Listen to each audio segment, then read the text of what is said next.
I know I already made a review on how disappointed I was with Avatar: The Way of Water and all of that, but there is a particular scene that I wanted to talk more in depth on and forgot to in my original video. And that's the Tolkien hunt that happens around the 2-hour runtime. Or, if we are going by my 10-episode division of this film, it's the beginning of episode 7. I want to compare this scene with the RDA destroying Home Tree in the original Avatar, which also takes place just before the 2-hour runtime. And by the way, I am talking about the extended edition of Avatar. In my opinion, that's like the final cut of Blade Runner. It's the only one worth talking about. While I was in the theater watching the humans hunt the Tolkien, all I could think of was how out of place and random this sequence felt. Because it is very random. It's not like the entire story has led up until this plot point. Quaritch just decided to try and lure out Jake through different means. That and the fact that the ship Quaritch commandeered happens to belong to Tolkien hunters, fat Australian Tolkien hunters, are the only reasons this scene exists. I didn't really care that much for this scene while it was happening, but then they played this piece of music in the background.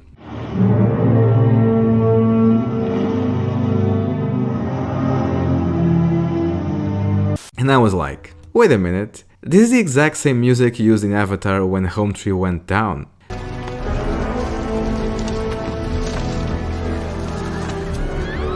And that's when I realized, this movie wanted me to have a similar emotional reaction to the Tolkien being hunted as I did with Home Tree being destroyed.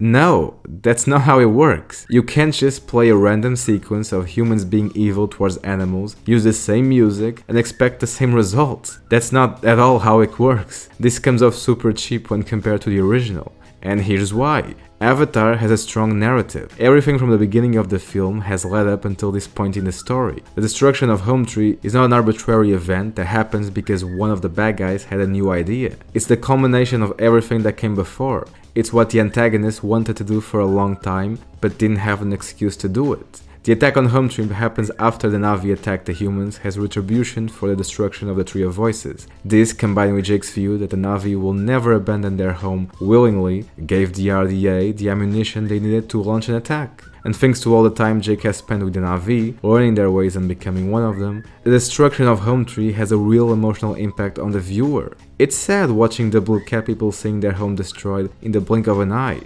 In Avatar: The Way of Water, I feel nothing. Of course, it's sad watching humans kill this Pandora whale, which has a baby whale next to her, just like it's sad to read on the news that another species has joined the world's most endangered animals. It's sad, yes, but it doesn't provoke an emotional response on the same level as a well-crafted story does. And to make matters even worse, immediately after the Tolkien hunt, we have the exposition for the new Unobtainian. And if you have seen my original review, you already know how I feel about this unnecessary plot point.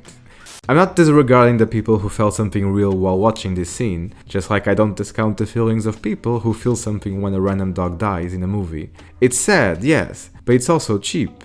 It's very easy to insert in a story a sequence where the antagonists kill or hurt someone that is a minor character or just an extra, completely irrelevant for the overall story. Kind of like how some movies, instead of developing characters that you care about, because that takes too much screen time, they just have children panicking or being hurt. Most normal people will have the same reaction while seeing a child in danger. It's easy and effective. It gets the point across that these characters are evil.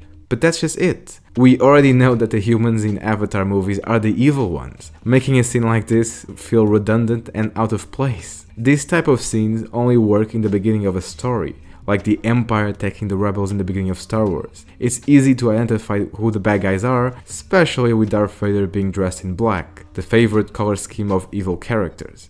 In The Way of Water, we go from Quaritch is reborn and assigned with a mission to kill Jake. They test the waters to see if Pandora is okay with this new type of Blue Cat people. Quaritch encounters Jake's children and an action scene ensues. The encounter with Quaritch forces Jake to lose IQ points and become a fisherman. Quaritch, in the meanwhile, goes full Na'vi, and that means taming an Ikran while not doing anything else a Na'vi does. He then gets an update on a signal of a rogue gunship, which he assumes will lead him to Jake. This in turn has Quaritch commandeering a Tolkien hunting ship. He starts questioning villages about Jake's whereabouts until he gets bored and decides to lure out Jake by hunting Tolkiens. That's how this sequence came to be. It's just another idea Quaritch had to try and capture Jake. It's not something that has been properly set up from the beginning of the movie. unless you count obvious foreshadowing, out-of-place lines of exposition as a setup. I hunt till coon.